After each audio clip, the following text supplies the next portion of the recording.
So we're going to finish up the first part of our purpose project that we started. So we have recorded a couple of live sessions already, and we are completely live. We haven't rehearsed this at all. In fact, as you can kind of see, there you go. There you are. Mm-hmm. She looks like I kind of drug her out of bed for this, which I might have. But what were you watching that you were so involved in? This is like the off limits topic, but fine. What?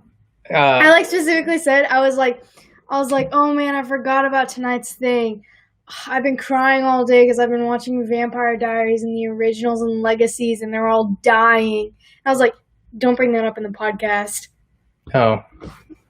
Anyway, those are the shows I was watching. Okay. Well, thank you for pausing Vampire Diaries to continue our discussion. So the Purpose Project is a pathway. It's an opportunity for people of all ages. But at Catalyst here, we focus a lot on the younger generation, but we take everybody through it. And it's a pathway to help you understand how you're uniquely made, and then what to do about your design to really make an impact in the world. See, a lot of us have hunches as to what we could be doing, should be doing. We question our path sometimes. What if we would have gone this direction instead of another direction? And we're not sure. So as a result of that, we often live with regret. We just pick a path and we stick with it, and fear keeps us from changing, shifting, adjusting. So if we can, when we're especially younger, but at any point, hit the reset button in our life and relook at some of the key aspects that make us unique, then we could get a bigger picture as to maybe a new direction we should head down, or stay down the direction that we've been going down.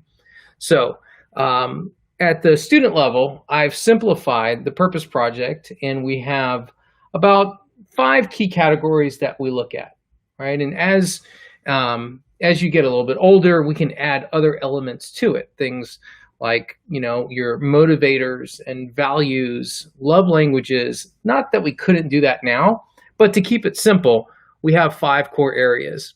So here's what we do with that. Basically, we take it and we do something like this. I'm going to share a screen with you, and I'm going to put all these answers in a Google Sheet. And this is a template that we give out for free, and it's, at this point, what you're looking at are all of Eliza's answers, the things that she has taken the time to dissect with me. Everything from life experiences to personality type to natural talents to 5 words that she feels describes her best, and passions. So at this point, we have all that outlined. It's like we've done our homework. We've read the book, and now we've talked about putting these things together. So that's what we're going to do. And we're going to look at some core elements down here. This first part is what we call themes. So we're going to look at these 5 areas and see if we can find specific themes. Then we're going to look at these themes, and we're going to come up with what we call a superpower or a core strength. At your core, what is the one thing you do and do best that really makes a difference in others? And from that, we should come out with a purpose statement, which is like a hypothesis, saying, if we envision something down the road, like I can see you taking this action for this group of people to see this result. Now, we haven't filled in all those blanks, but that's a purpose statement. And now it's going to start with looking at all these 5 areas again. So that's what we're going to do. We're going to go back and forth here, and we're going to, kind of go into that. So you ready? Mm-hmm. Okay. All right. So you're looking at the same list that I flashed up there that everybody was looking at. And now the question is, what are some themes? And remember how I phrase themes. It's like, this is a book. We have parts of a book. We've read a story together. And now we're going to try to summarize what those themes are. The way we kind of do that is we start looking at these words, and we kind of start looking at what some of these areas begin to have in common. So I'm going to flip back there, and we're going to look at just that. So where do we see common themes emerging? So I'll start us off with this first one. And I'm going to use red to highlight some themes that I see coming together.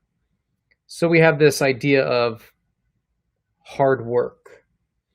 To me, that's the sign of somebody who is potentially determined. Determination, hard work, driven, these kind of go together.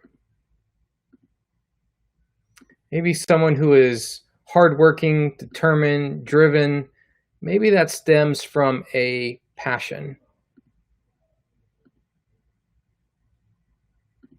Okay. Maybe in order to be determined, passionate, hardworking, what are some other areas that you're starting to see that kind of tie into that theme?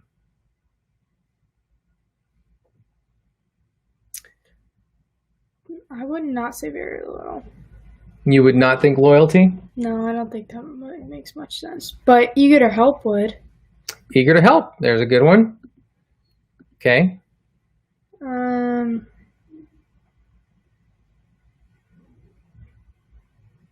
What about this strong sense of duty? Yeah. Yep. I kind of like loyalty in here, but we can leave it out for now. So we have these themes tying together. Anything else that we're seeing here?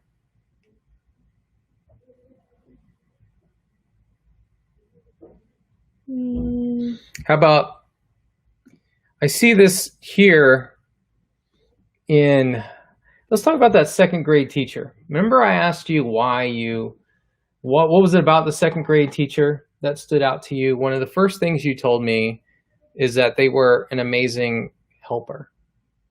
So to me, we're starting to get at maybe a value of yours. So if one of the reasons you found that relationship so helpful is because they were a really good guide, they were helpful to you. Maybe that ties into this idea of that teacher had a lot of these qualities: determined, passionate, driven, hard work. That teacher was showing up for you guys as students on an ongoing basis. They were probably eager to help in some way, shape, or form. So I don't know.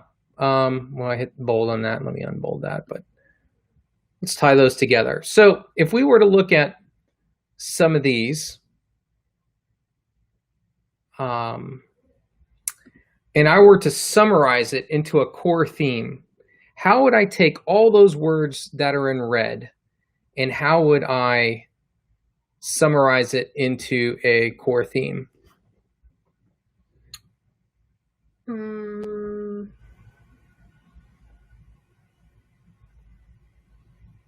I forgot how to make a thematic statement. So hard work, determination, being driven, having this eagerness to always help, strong sense of duty. To me, that's somebody who is dependable, somebody who is focused,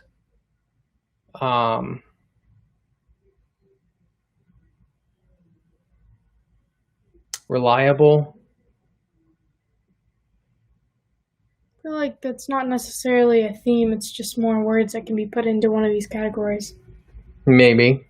But we're trying to summarize the theme about you. If this is all we knew about this person, what kind of person does that imply that they are? If they are eager to hard work, eager to help, hardworking, determined, driven, to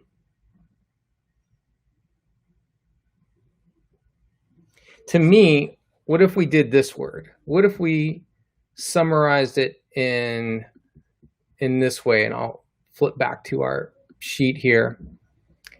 What if we said that that person was, and I'll go down to our core themes here.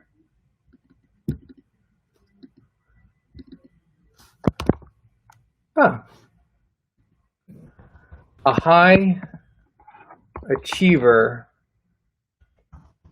willing to do what it takes. Sure. Yeah? Yeah. Now, again, I'm creating themes about you here. So at the end of the day, these have to sit well with you, you know, and if you look at that statement and say, yeah, I can see myself being a high achiever, willing to do what it takes. Yeah. Right? Okay. There we go. So we have our first theme. Now what we're going to do is we're going to look beyond those red letters, and we're going to look at some of these other letters, and we're going to look for another potential theme here. What other theme shows up?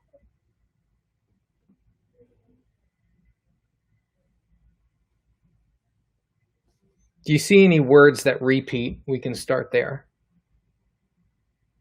Yeah, caring. Okay, let's make this green. So caring, we have caring here. Well, that didn't show up very well. Here we go. Let's go dark green. Caring. We have caring over here.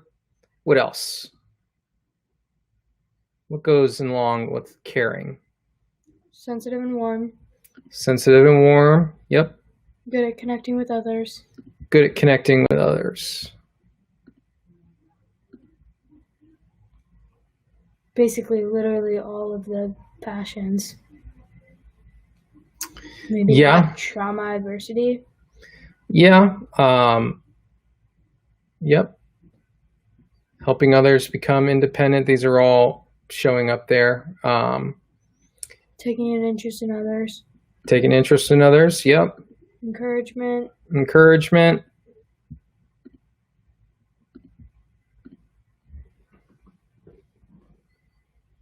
Grandpa dying. Yes, and the reason you said that was because a big part of the loss that you experienced, a big part of your relationship with him was actually the caregiving, the way that you could show up for him and love him as he had Alzheimer's and as he was being forgetful and he was becoming dependent on others. You were happy and patient with him, assisting him, all that kind of good stuff. So there we go. I like tying that in.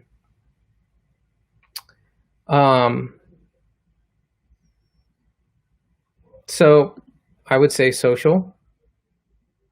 Yeah. Okay.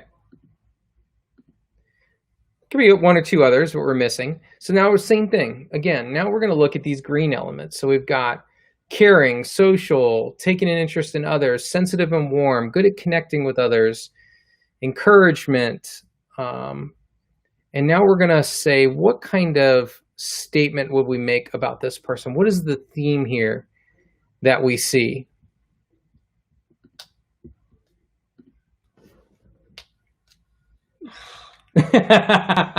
This is where everybody your age does not. This is where we just check out. Like I'm done. Like I hate themes. I just did like a whole semester on them. The worst. Yeah, I would say that there's a lot of things that there's a lot of books you're going to read that will be worthless. However, the book of your unique design is worth pressing into here. So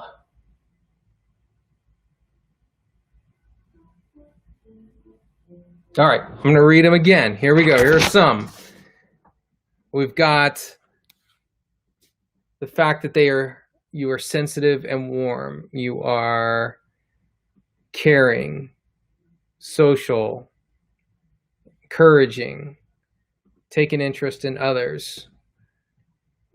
To me, this is the sign of an authentic caregiver. Sure. Sounds better than nothing. That's what I got. Okay. All right. Here. Well, let's flip black here. So let's put a second theme in here. So we have an authentic caregiver. Let me ask you a question. Why do you think why do you take an interest in others? What motivates you to take an interest in others? I don't know. Has to do a lot with that connecting with others. I feel like I've always been able to feel other people's pain, and that sucks. But I don't know. I don't like seeing people in pain and knowing there's something I can do about it. Okay. So tapping into a little bit more of that eager to help, because other people would see someone in pain and like be like, "Oh man, that sucks for you." But for someone like yourself, you're not like being like, "It sucks for you." You come closer to the problem, right? You step into somebody's world. You ask questions, right? That's a sign of taking an interest. You are thinking about all the practical things that you could do. In fact, that shows up in your personality type. You have really good practical skills. So when there's an issue that needs to be solved, your mind goes to, well, what is it that they need and how can we just get them what they need? It's very practical, right? Okay. I like that so far. So we've got some good things. Let's see if we can find one more, okay? So we have a high achiever, willing to do what it takes. We have an authentic caregiver. And one more theme. So let's look at some of these words that we haven't colored. I'm should be very loyal. Loyalty. Okay. Relationships at the church. When we said we were moving from the church, I hated the idea. Wasn't even open to it. And for a while, I was just like, I'm not going to like anybody at the new church nearly as much as I like the people in my old church. Mm-hmm. Persistent to go back. Still wanted to stay connected with everybody. Mm-hmm. Just, yeah. When I stick to something, I start with it no matter what. Stubborn, but. Okay. Loyal to my responsibilities. Okay. You're getting the hang of this pretty fast here. So where did you see responsibility right here? Yeah. Okay. Yeah. See, the beauty of this is that there's no real wrong answer, right? So, we're looking at, we're just. Wait a second. When did we slip in soccer into natural talents? That's what you said last week. I did not say soccer. In fact, I remember saying soccer is definitely not a natural talent. Okay. How about we do that? Does that make you feel better? Okay, good. There we go. Responsibility, loyalty, relationships at the church. I think good. I'm just like, loyalty also comes with being loyal to yourself. So, like, you made a promise to yourself and you're going to keep that promise. And if you hold yourself to a standard, you're going to, like, make sure you stick to that standard. Mm-hmm. Which I guess could tie into homework because it's, like, basically the same thing as responsibility. Mm-hmm.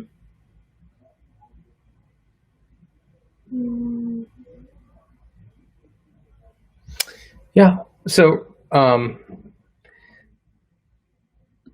maybe a theme here, which kind of relates to the first two themes that we're seeing, is this ability,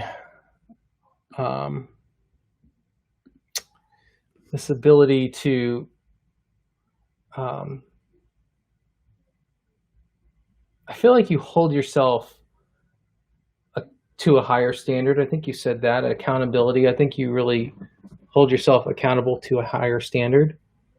And I think you're willing to be held accountable to a higher standard. To me, that shows the responsibility side of it. But you're right. Maybe the loyalty, the piece that once you're invested somewhere, you like to stay invested. Right? Yeah. So I know, for example, you have a sister that likes to explore, likes to be adventurous. She could travel the world and be fine. Whereas your personality type, it's not that you don't want to travel and explore new things. Um, you like better to build roots, to dig down with relationships and kind of stick it out with people in the trenches. You know, I see that within you. So why don't we just say, just keep it at loyalty? How about that?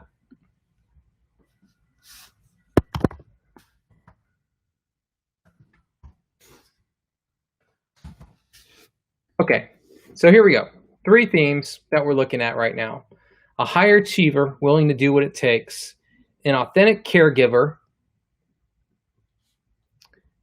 And loyalty. Now we're going to take these 3 concepts and basically we're going to look at, if we added them up, what is your core strength? All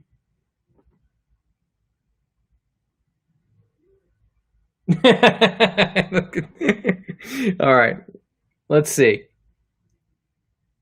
Let's look at it this way. Let me read you some things. This is another way to do it. So let's look at some jobs that typically align with your personality type. Okay. Now, people who are wired your way are generally good in these fields. This isn't the fields you have to go into, but you generally shine in these fields. Nursing, teaching, administration, childcare, family practice physician. That's strange, huh? I don't know what that is. You just said you wanted to be a pediatric doctor. You wanted to be a doctor for kids. Oh, what was a different word than pediatrician? Okay, family practice physician. Clergy. That means pastor working for a church or something like that. Office managers, counselors, social workers, bookkeeping, accounting, secretaries, organizational leaders, dental assistants, radiological technologists, and receptionists. Yeah, that last half would be a no-go. Okay, but that's interesting because that last half is focusing on careers that, and so is the first half too, require a lot of detail.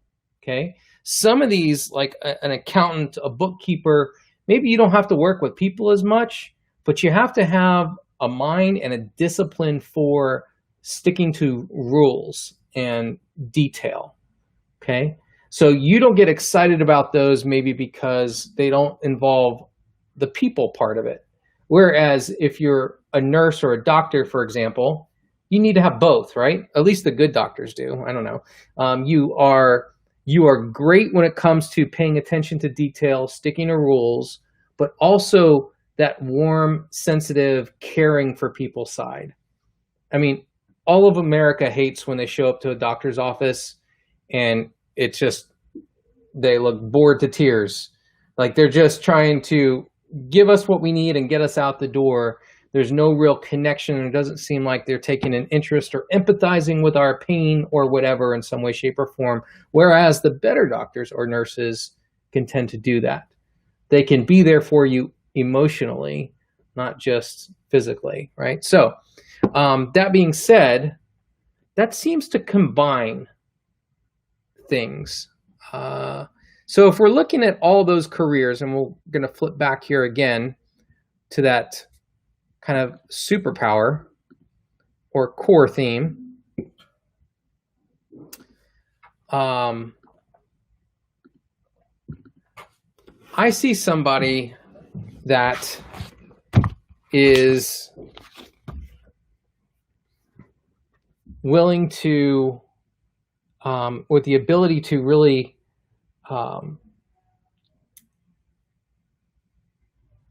show up for people in their time of need and follow through until like and to walk with them. Let's take a stab at that. Showing up for others in the time of need.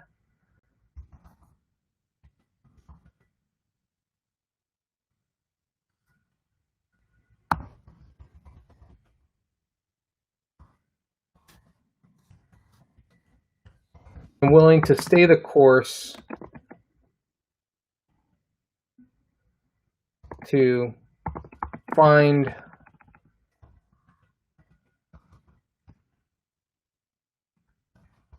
a solution. That's kind of wordy. We could chop that up and make it different things.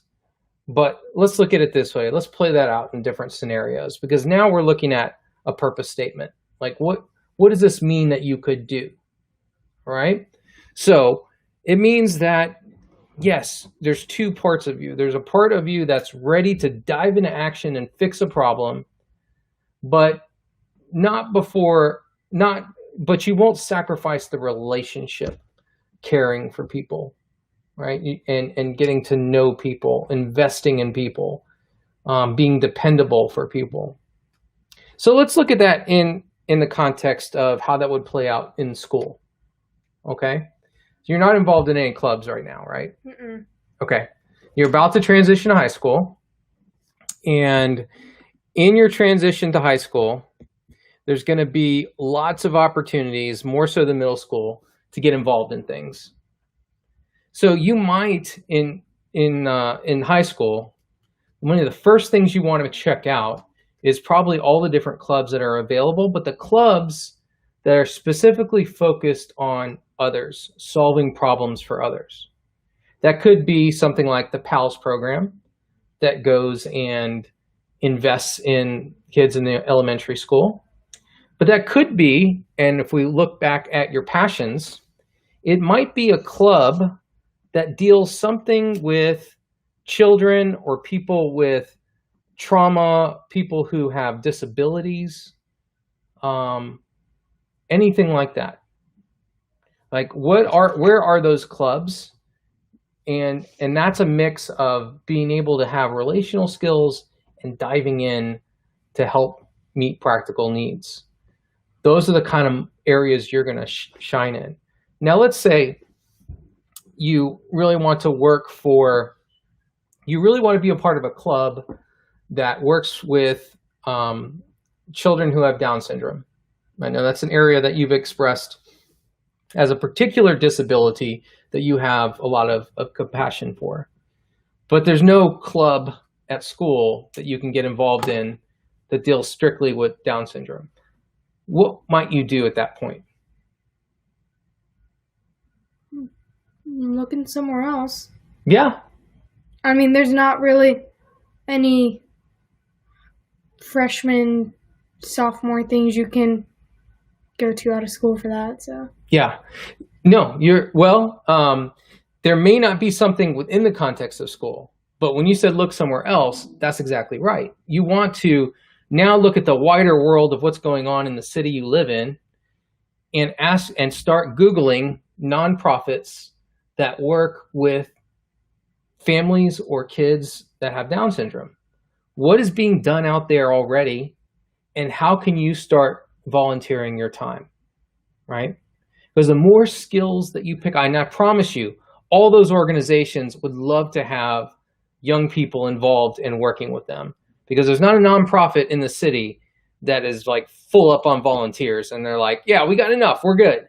Like everybody's hurting. We live in such a busy culture that, man, there's so much opportunity for younger people to step in and take responsibility and do things that they're passionate about and that matter, the combination of both. So I would look first in the context of your school, then look beyond the school. And if you can't find anything in either place, there's a third option. You want to take a guess what that third option might be? Pick a different option.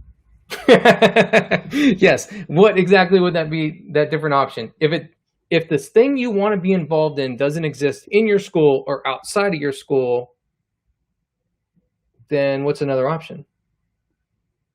Give up is not the option. I was gonna say pick one of your other passions. You could do that. And that's why we have multiple purpose statements. Or maybe you need to ask yourself, it's a passion. It's nowhere around. Do I need to create it? Do I need to lead it? The only problem with like most of the things that you're saying is the age and like how working hours in a lot of places are during like the week and school, and how you have like, and even then like you have to, it depends on hours, and usually like age is a big deal and stuff. Like I know I've looked into Down syndrome places, and I know you have to be at least 16, so that would be another 2 years for me, so not freshman year, and it would be beginning of sophomore year. And the creating your own thing would be a lot for a 16-year-old to start her own business. Right. And I'm not asking you to start your own business. Some people get excited about that idea. You might look at that and say, yeah, I don't want to start anything on my own.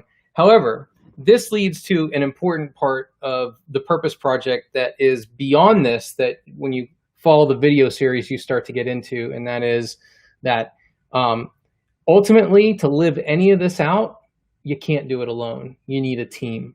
You need a team that you can go to and say, hey, here's what I think I'm super passionate about.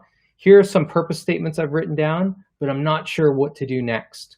So the second half of the purpose project helps you take action, so that you could come to someone like me who would be on your team, and you would say, okay, there's nothing at school. I looked at some organizations outside of school, and they have to be 16. So I guess I'm running into a wall. In which case I would say, I bet there's a way around that wall, because I'm sure there's families who would love to have you as a babysitter, or come over and help play dates where you can spend time with kids while mom runs the grocery store, or dad runs an errand or something. Like, there are places that maybe the organization can't bring you on, but you can still offer yourself up to help and serve. So you can get creative in a lot of different ways. So the idea behind this is, don't give up. Like, let's keep thinking creatively, one step at a time. But that's just one purpose statement. And that purpose statement, if I were to summarize it, would be, I can see you working with Down syndrome children in the Cedar Park area, because you would love to bring some stability, fun, and, happiness into their life. You know what I mean? You would love to, serve the parents and the families in that way as well. So it's, I can see yourself doing this for this result, this for this group of people for this result, kind of thing. Purpose statement. But there's other things. Let's take a stab at one more and we're done. You've done great. Are you thinking about vampires this whole time? No. Okay, good. All right. So let's look at some of these other passions. Again, I'll refer back to one last time this sheet here, where we're looking at this core power, showing up for others in their time of need and willing to stay the course to find a solution. And now we're going to look at that through the lens of some of these passions that you have. All right.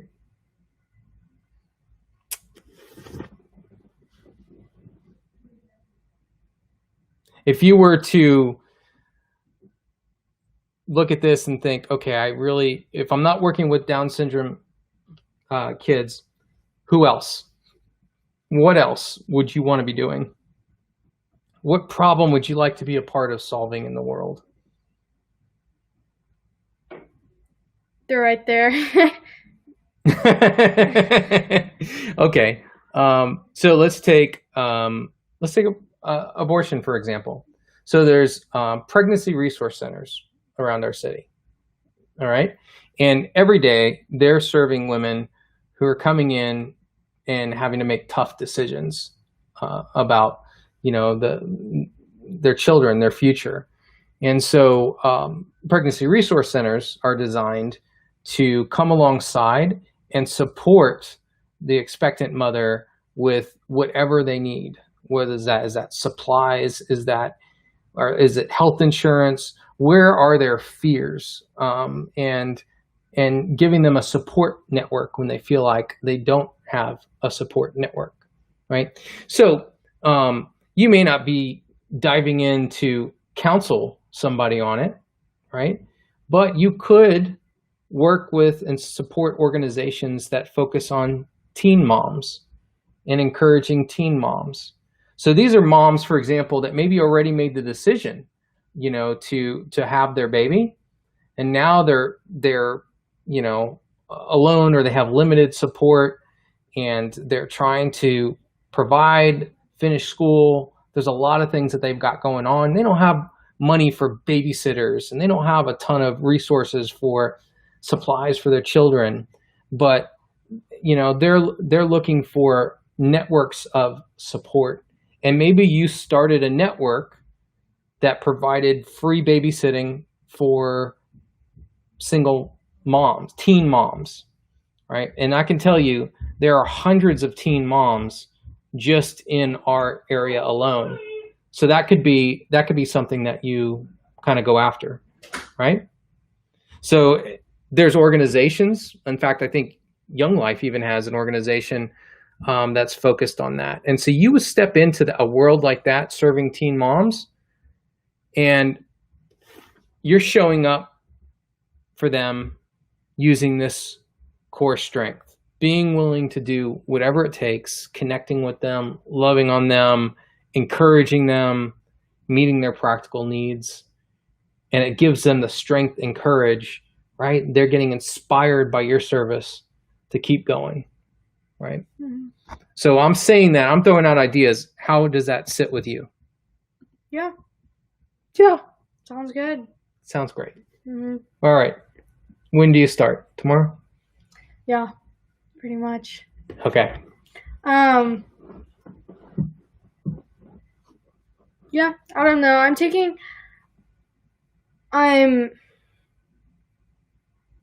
taking classes in high school, but there are a lot of different important things that, I don't know. I'm a realistic thinker, so if I think that starting my own business with people would not actually, go somewhere, and I could put that money to something else, I just usually need to be 100% sure something will work, or I'm actually going to make a difference in something. So that's the problem in starting my own business, not the fact that I would have to do it alone or need a group of people. It would be that I wouldn't be sure that it would work. Right. And so picking high school classes is hard because I don't know what will eventually work and what won't be a waste of my time. And so this is excellent self-awareness, especially for someone your age. And what I hear you saying is you're already kind of sensing you don't have the DNA to really be an entrepreneur. That risk taker part of you in this realm isn't really there. You would rather come alongside a group or an organization that's already doing great work, that's proven to work, and have them train you, and you just use their methodology, right? And so, excellent. So you already know you don't want to start it. You need to go find where it already exists and join it. In which case, it almost always already exists somewhere, and you just need a team. You need to communicate and talk to people like me and others so that we can help you find it, right? It's a lot of trial and error. You don't know till you look. And I would say that my biggest encouragement, especially in your high school years, is that, I know you're going to be dedicated to your work because you hold yourself accountable to those things and getting good grades. But the impact that you're going to make, and the thing that is going to advance your own development the quickest, is the work that you involve yourself in outside of school. That makes sense. Mm-hmm. So um, being active in soccer's great or sports great, but where are you going to really start to tap into some of these passions and start to get involved? And you don't have to overcommit yourself. Maybe it's just somewhere that it's some groups that you want to go serve and, be a part of. You got to try it, right? And the more you do it, this is what's going to happen. By the time you graduate, you're not going to waste money in college on anything that you aren't sure about, because you've already experienced a lot of it in high school. And so your certainty level is going to be much higher because you've already been involved in it. And so it's going to save me money, but it's also going to save you a lot of time and grief. So anyway, we'll keep looking at that. We'll keep looking at different things that you can get involved in. We got a map here. We'll keep adding to that map. We'll keep adding different puzzle pieces to it. But that's your basis. So what do you think? Thoughts? Helpful, not helpful? Going along with this just because it's dad, you have to, and it's live, or what? I mean, it was helpful. I just feel like, again, I'm a deep thinker and a journalist, so I feel like I write down a lot of my thoughts and what I'm good at, and I like having a lot of insight, so I have thought about a lot of it. And I've, not to mention, I've done the Purpose Project before. Yes, you have read the book. Thank you. So, well, good. But it was, yeah, it was still good to learn more. Okay. Just practice being in that mental space of who am I? What am I seeing? How have I been designed? And where do I need to leverage my strengths? So add this printout page here to your journal, reflect on it, look at it. And as we add more pieces to the dynamic mosaic of who Eliza is, the story will come more 3D as you go down this path. So, all right, proud of you. Good job on this. All right. Well, thanks everybody. If you are interested in having your teen or anyone else sit down with us, our team is ready. We do have these free sessions that we're doing, and we would love for you to take advantage of them. They won't last forever. So now's a great time to kind of jump in and get involved with us in some way. We do this for groups. We do it for individuals. We do it for all ages. But now is the time to reach out and get involved. So thanks for watching. We'll catch you guys next time.